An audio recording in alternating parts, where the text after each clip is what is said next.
A l'inici de la dècada dels anys 20, les sales de cinema proliferen a totes les ciutats. Molts teatres ofereixen una programació cinematogràfica estable i els locals més luxosos són punt habitual de trobada de les classes benestants. Efectivament, el cine s'ha convertit de manera definitiva en l'espectacle rei. És l'espectacle de tothom, de totes les classes socials. I això comporta, des d'un punt de vista d'estructura de negocis, un extraordinari augment en els aspectes d'importació i distribució de films, per una banda, i en el de la seva popularització a través de les sales d'espectacle en solitari o en companyies.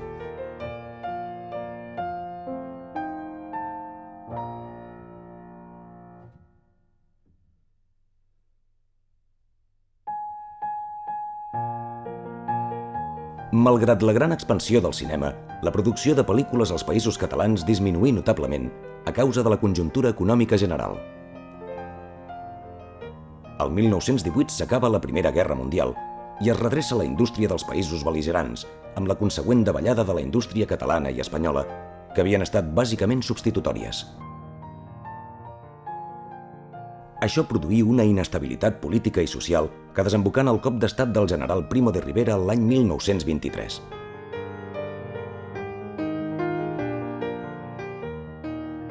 A més, la producció fílmica del país es veié ofegada per la invasió de pel·lícules estrangeres, sobretot nord-americanes.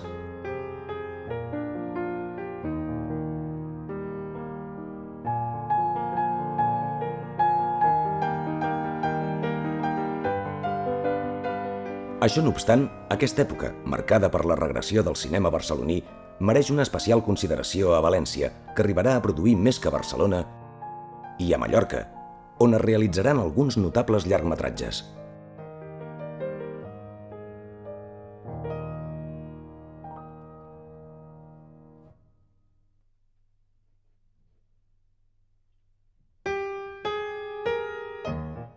Dos fenòmens van determinar el floriment cinematogràfic del País Valencià als anys 20.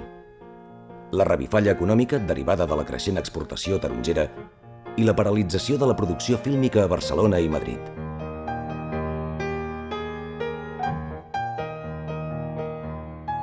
A més, la cinematografia valenciana se centrà en un camp que els films estrangers no podien cobrir: la temàtica populista i folclòrica, molt del grat del públic autòcton de llavors.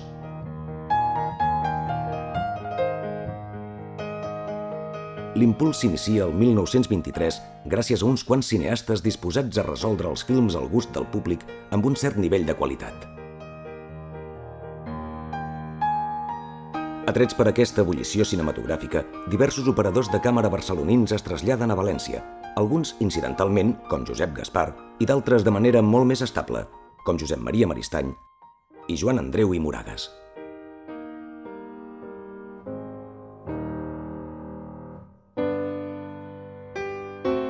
Aquest últim, que havia treballat a la Paté, s'establí a València i el 1923 va filmar la coronació de la Verge dels Desemparats, patrona de la ciutat, cerimònia que es desenrotllà amb gran solemnitat sota la presidència del rei Alfons XIII.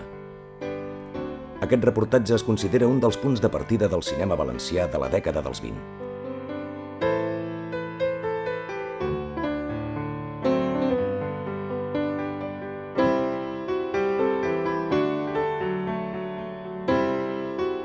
Tot seguit, Andreu produí, dirigí i fotografià diversos films argumentals, com La barraqueta del nano, un sainet del gènere castís valencià. I intervingué el popular José Fernández, àlies Pepín, actor còmic, fill d'Astorga, i que formava part de la companyia del Teatre Ruzafa de València.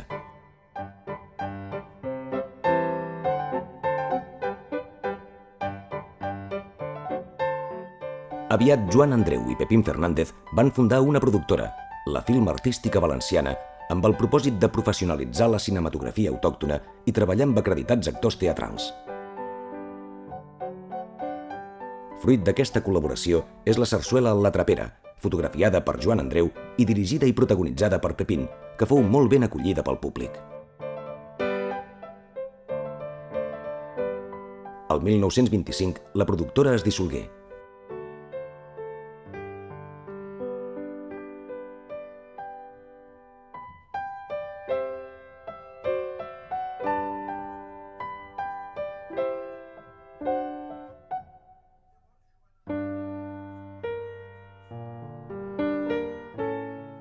Un cop separat de Pepín, Joan Andreu produí el seu llargmetratge més celebrat, Nobleza de Corazones, escrita per al cinema per Santiago Rusiñol. La va dirigir i protagonitzar el famós actor madrileny Antonio Gil Varela, àlies Varillas. Joan Andreu es va fer càrrec de la fotografia. El film és un drama sentimental d'acceptable nivell artístic. L'heroi de la història és el nen Pedrito Plaza, que malalt acaba morint irremeiablement.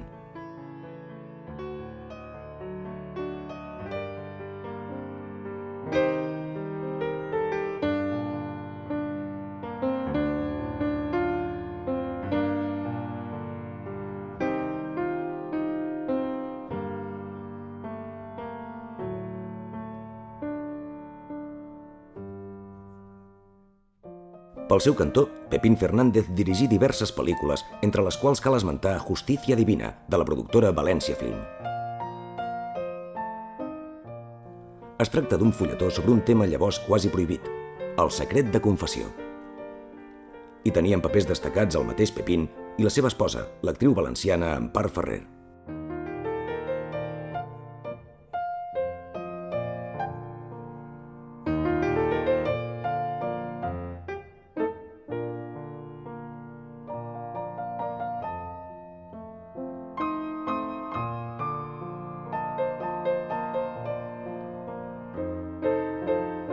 Altrament, Justicia Divina va ser la més cosmopolita de les pel·lícules valencianes de l'època, ja que es rodaren escenes a diferents ciutats europees.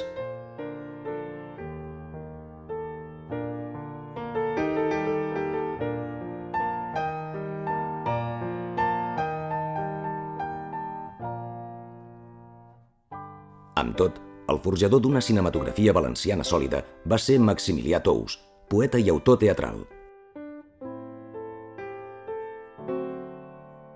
Una de les seves primeres pel·lícules, La Dolores, és l'adaptació cinematogràfica del drama del català Josep Feliu i Codina, musicat per Tomàs Bretón.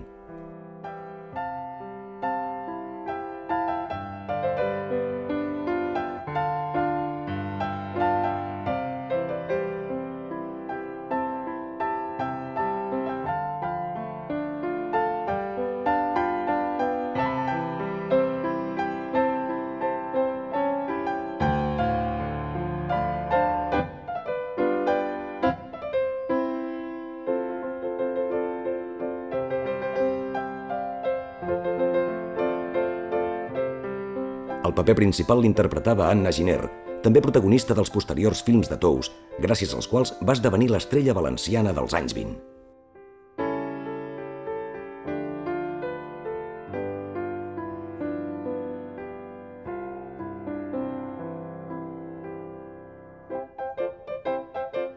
El 1925, Tous realitzà la seva obra mestra, la sarsuela Nit del Baix, del mestre Salvador Giner, que constituí la primera manifestació reeixida del cinema valencià.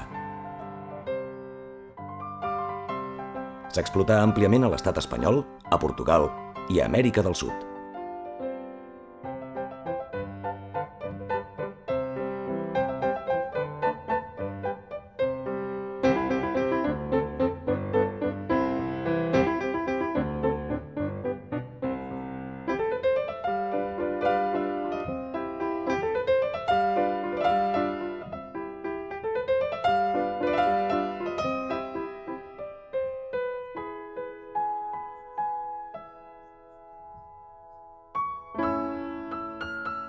Encoratjat per l'èxit, Tous rodà una altra sarsuela, Moros i Cristianos, sobre un llibret d'ell mateix musicat pel mestre Josep Serrano. Amb el teló de fons de les festes de moros i cristians d'un poble industrial alacantí, el film es desenrotlla entorn del triangle amorós entre una vella aristòcrata, un fabricant de teixits Calavera i el seu soci, enginyer misògin, que acabarà seduït pels encants de la protagonista. Aquí també el director comptà amb excel·lents col·laboradors: Anna Giner, Leopold Pitarch i Ramon Sarneguet com a protagonistes, i Josep Gaspar i Josep Maria Maristany com a operadors. Però els films de Tous resultaven molt costosos i les productores valencianes deixaren d'encarregar-li pel·lícules.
A més de Tous, cal destacar els cineastes italians Mario Roncoroni, director, i Giuseppe Sessia, operador, que arribaren a València el 1924.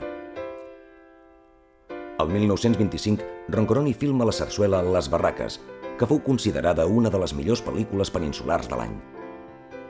El director sabé captar les essències populars de l'horta valenciana amb una ambientació molt realista.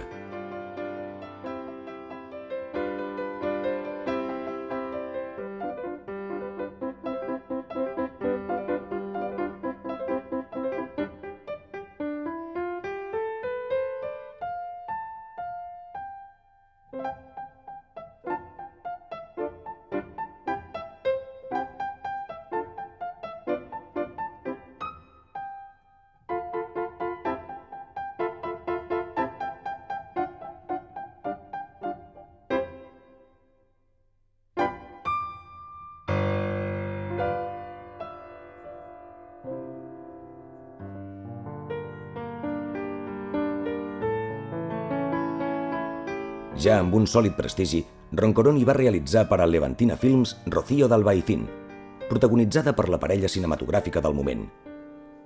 Elisa Ruiz Romero, coneguda com Romerito, i Juan de Orduña.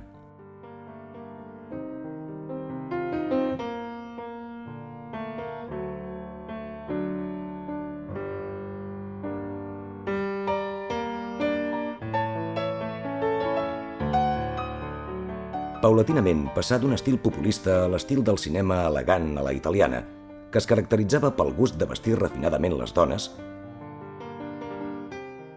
treure la càmera als parcs i exigir dels actors una interpretació temperamental.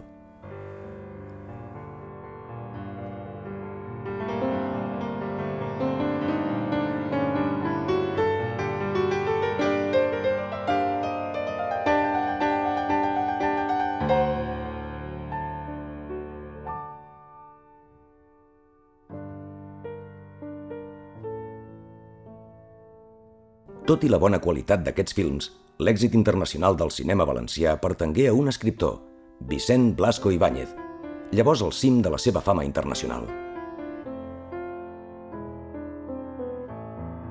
La productora nord-americana Metro-Goldwyn-Mayer havia comprat els drets cinematogràfics de les novel·les de Blasco i portà a la pantalla 5 de les seves novel·les, més 2 guions escrits expressament per al cinema.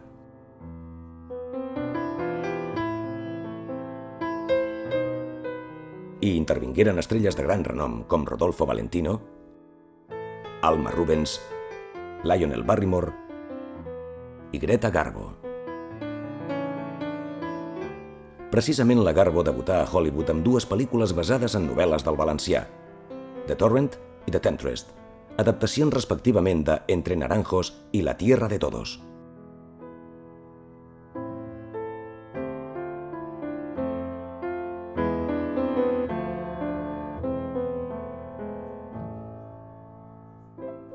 En un extrem ben oposat, el del semiamateurisme, també despuntà el cinema valencià dels anys 20. El 1925 es va rodar el film Castigo de Dios, dirigit per Hipòlit Negre, un actor aficionat de teatre que volgué fer una incursió en el món del cinema.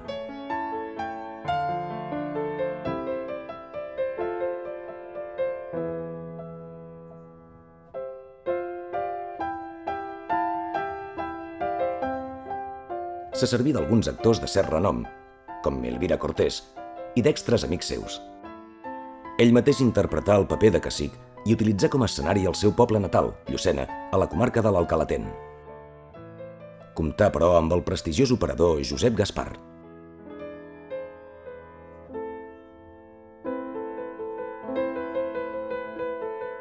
Castigo de Dios descriu els amors entre Maria i Pablo, que és criat del cacic del poble. Però Anton, el fill del cacic, pretén la mà de la noia amb males arts, ajudat pel seu pare.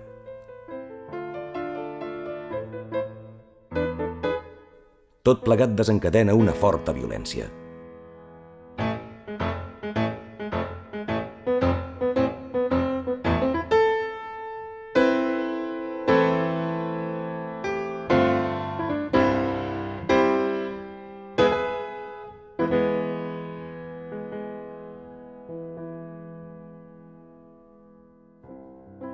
El film agafa un to teosòfic i surrealista quan el cacic, en una al·lucinació delirant, mata el seu fill Anton i reben així tots dos el càstig de Déu.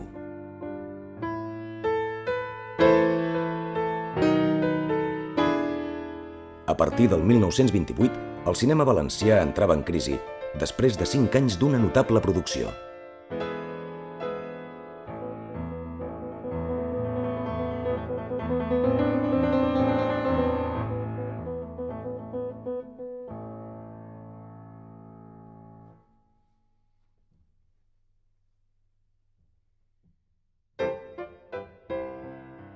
Els anys 20 representa a Mallorca un moment d'especial interès per una sèrie de factors. En primer lloc, la bonança econòmica que es viu en aquell moment permet invertir d'obès en la producció cinematogràfica. En segon lloc, se viu un moment especialment ric culturalment parlant. Es fan tertúlies literàries, es publiquen noves revistes, es fan edicions d'assaig i de novel·la. Dins d'aquest context, també és un moment especialment interessant pel cinema documental. Apareix en aquell moment el cinema publicitari, els empresaris inverteixen d'obès en fer propaganda de les seves novetats empresarials i utilitzen per primera vegada el cinema com a mitjà per fer-ho. És l'exemple de l'Última Hora, un diari local, que inaugura les seves rotatives i en fa un documental. També es filmen esdeveniments socials, com per exemple la inauguració de la companyia aeromarítima que feia el trajecte Palma-Barcelona amb hidroavions. Per tant, aquest moment especialment ric no es podia traduir en altra cosa que en dues produccions importants ja dins del cinema comercial. Aquestes dues seran Flor de Espino i El secreto de la Pedriza.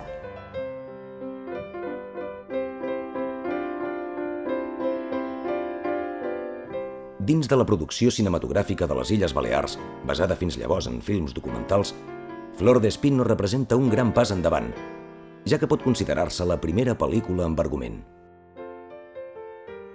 La iniciativa sorgí d'un grup de l'alta societat mallorquina a fi de recaptar fons per a beneficència. L'argument i la realització es van encomanar a l'odontòleg Jaume Ferrer.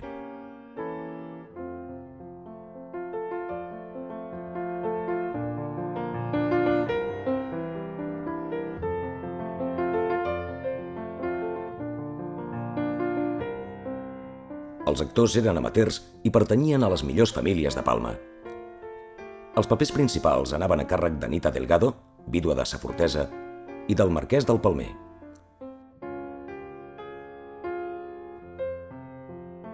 S'estrenà el 1925 al Teatre Principal de Palma, amb gran èxit de públic i de crítica.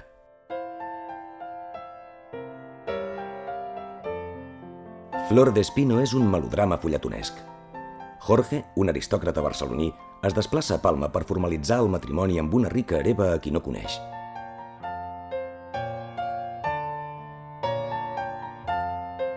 Per posar a prova la noia, Jorge canvia la seva identitat per la del seu xofer. En el nou paper, Jorge s'enamora d'Anita, una serventa de la casa que de petita va ser abandonada pels pares que van emigrar a Amèrica.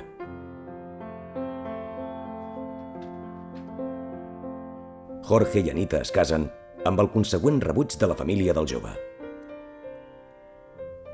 La reconciliació es produirà en heretar a Anita una immensa fortuna dels seus pares que han mort rics.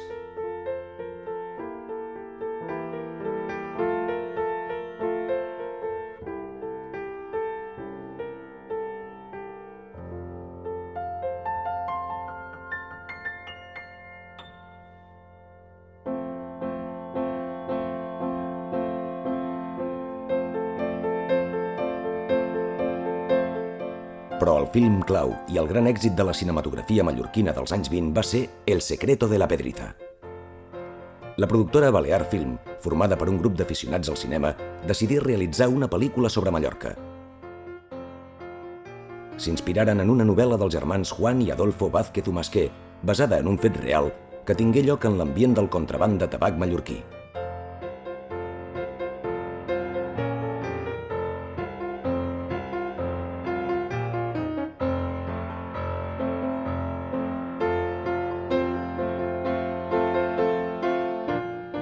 Amb trames paral·leles, el film gira entorn del ric comerciant Antoni Roca, cap dels contrabandistes, i del seu braç dret, el jove Toni.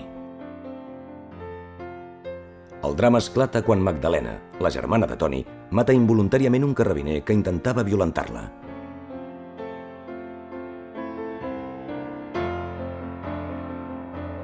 Toni fa desaparèixer el cadàver.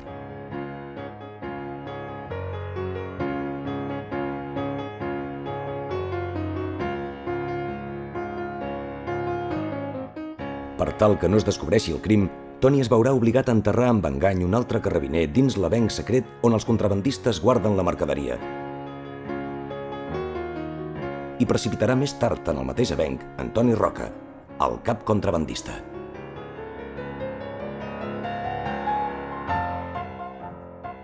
Desesperat, el jove abandona Mallorca per sempre.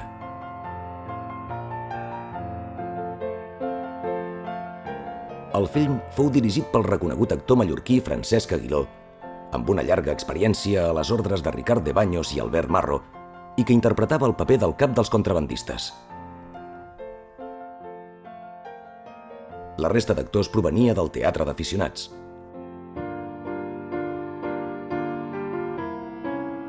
Com a exteriors, es van utilitzar algunes de les zones més belles del paisatge de l'illa.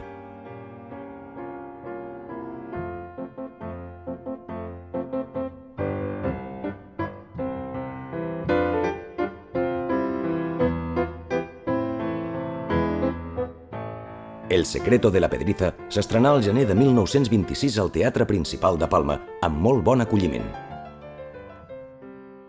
Però aviat sorgiren els problemes. El cos de carrabiners considerà que s'atacava la seva imatge i que s'afavoria la simpatia del públic pels contrabandistes. La pel·lícula fou retirada de la cartellera.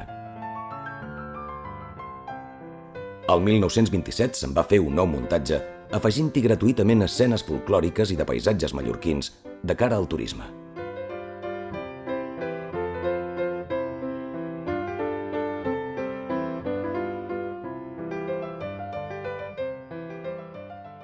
Sens dubte, El secreto de la Pedriza és una pel·lícula important.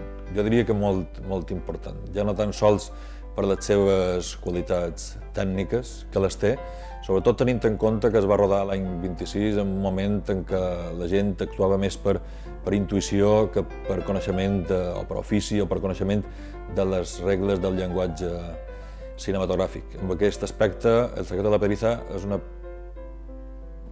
pel·lícula que jo diria que és impecable, però no és la seva millor virtut aquesta. La seva millor virtut és la capacitat, l'extraordinària capacitat per mostrar-nos com vivia tot un poble. Entorn al contraban, amb els rics, les classes socials, les lluites entre els diferents estaments de la societat, i sobretot era una pel·lícula o una història que no tenia ni bons ni dolents, vull dir, no era una pel·lícula característica d'aquell temps, que hi havia el bo molt bo i el dolent molt dolent. No, en aquest cas ningú és molt bo ni ningú és molt dolent, i sobretot el que crida més l'atenció és que el més dolent de tot fos el carabiner.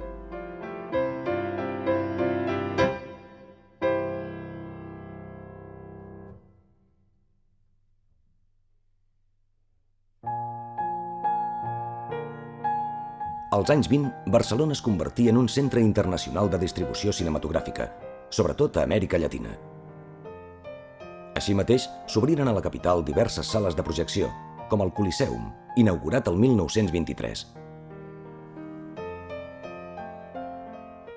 En canvi, degut a la crisi sociopolítica, la producció experimentà una gran davallada respecte al període anterior.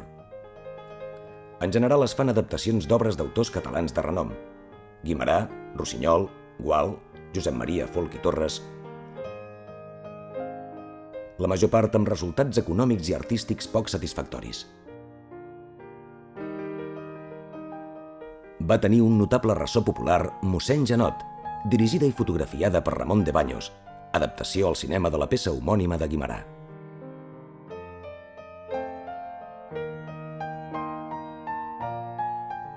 També cal esmentar La Puntaire, la darrera realització del mític Fructuós Gelabert, que actuà de director i operador.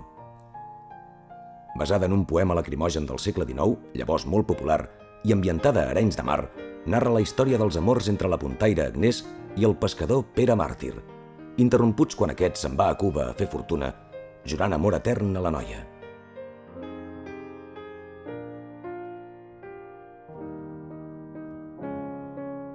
La tornada anys després de Pere Màrtir, convertit en un ric potentat i casat amb una cubana, provocarà la mort per tristesa d'Agnès.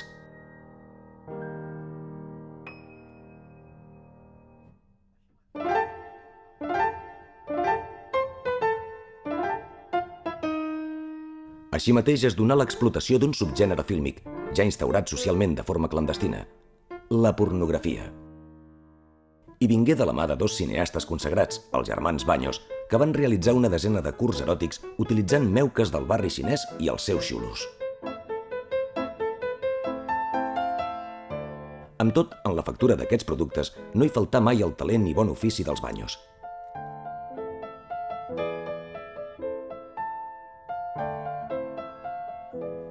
Aquests films, molt ben acollits per un determinat públic, entre el qual es diu que s'hi comptava la Casa Reial, aportaren un substanciós rendiment econòmic als seus promotors.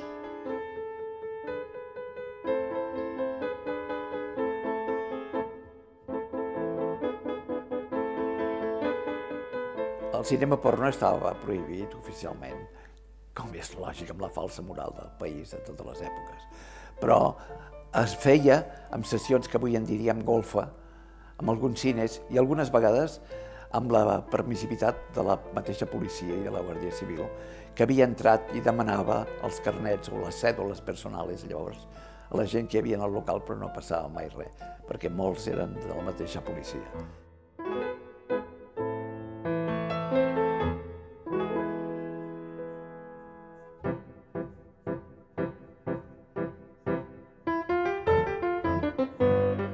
Tot i la crisi dels films barcelonins de ficció, va ser a Barcelona on es realitzà el 1922 la pel·lícula més ambiciosa del cinema dels països catalans dels anys 20. Don Juan Tenorio, dirigida per Ricard de Baños, amb el seu germà Ramon com a guionista i operador. Es tractava d'un remake de la que ja havia fet Ricard amb Albert Marro el 1908. Es plantejà com un film de luxe i en el repartiment hi figuraven actors de la talla de Francesc Aguiló, Antònia Baró i Ramon Quadreny. Don Juan era interpretat per l'actor i cantant mallorquí Fortunio Bonanova, que es va convertir en el galant predilecte de les noies barcelonines. Fortunio Bonanova no va ser solament el protagonista del Don Juan Tenorio de Ricardo Baños. Fortunio Bonanova, després de l'experiència d'haver rodat aquí a Espanya i com a protagonista, va marxar cap a Amèrica, com molt decents d'actors espanyols que van anar cap als Estats Units. La majoria d'ells, per no dir gairebé tots, van haver de tornar quan va sortir el cinema sonor. Fortunio Bonanova no, va fer fins i tot teatre en anglès l'any 29-30 i després va ser protagonista secundari de grans pel·lícules. Fortunio Bonanova, jo crec que se li ha donat l'importància que té com a actor perquè va estar treballant amb gent com Billy Wilder, amb Otto Preminger, amb John Ford, amb Robert Aldrich, amb Leo McCarey, i amb Henry King i sobretot, vull dir, la més important de totes fent de professor de cant Ciudadano Kane.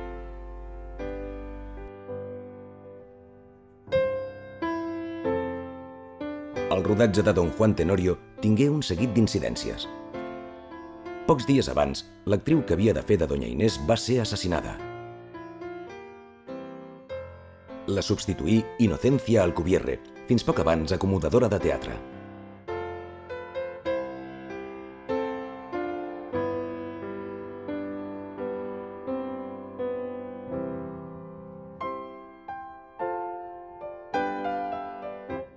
Aviat aparegueren retallades de pressupost que obligaren a utilitzar decorats de tela i a estalviar metres de cinta. Per això, si en les lluites les parets tremolaven o en el cementiri les capes de les estàtues volejaven, no es podia repetir la presa.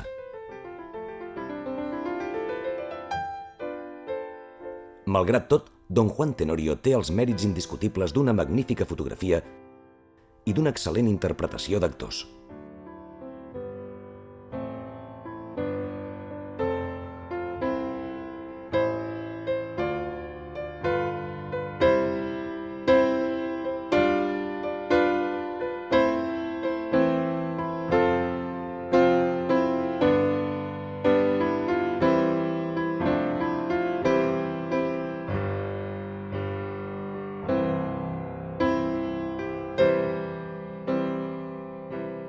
En el Tenorio de 1921-22 hi ha algunes seqüències realment remarcables cinematogràficament que es deuen sobretot al guió. Això que el Ricardo no va respectar del tot el guió del Ramón de Baños, que jo l'havia vist i era molt diferent. En la seqüència del relat de Juan Tenorio i Luis Mejía a l'Hosteria del Laurel hi ha una sèrie de flashbacks perfectament interpretats per la càmera i, a més, molt cinematogràficament, com també la seqüència de la cova dels bandolers i, sobretot, de la matança dels frares, on va intervenir el gran Goffredo Mateldi, que era un cineasta italià que estava aquí.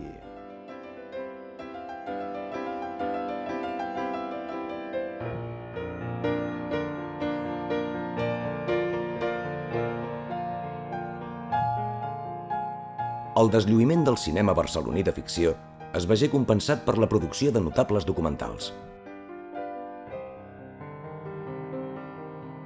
Pel seu elevat interès històric i sociològic, cal fer esment de Gent i paisatge de Catalunya, un documental de quasi 2 hores de durada, rodat per Josep Gaspar el 1926, segons el projecte dels escriptors Josep Maria de Segarra i Alexandre Plana.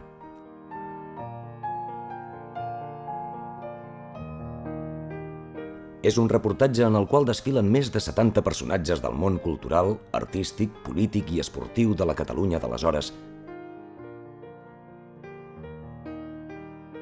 així com vistes de Barcelona i paisatges idíl·lics de la costa catalana. En conjunt, constitueix un magnífic retrat de la Catalunya dels anys 20.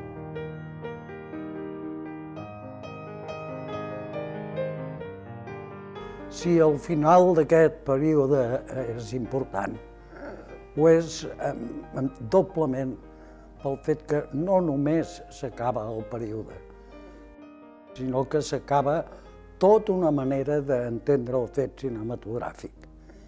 Efectivament, a mig període apareix el sonor i a partir dels anys 30 el cinema a la manera clàssica ja serà el passat i nova gent, amb noves tècniques, amb noves tecnologies, posaran les bases de l'audiovisual, que té una base cinematogràfica, però que també té una pila de novetats inimaginades pels primers creadors.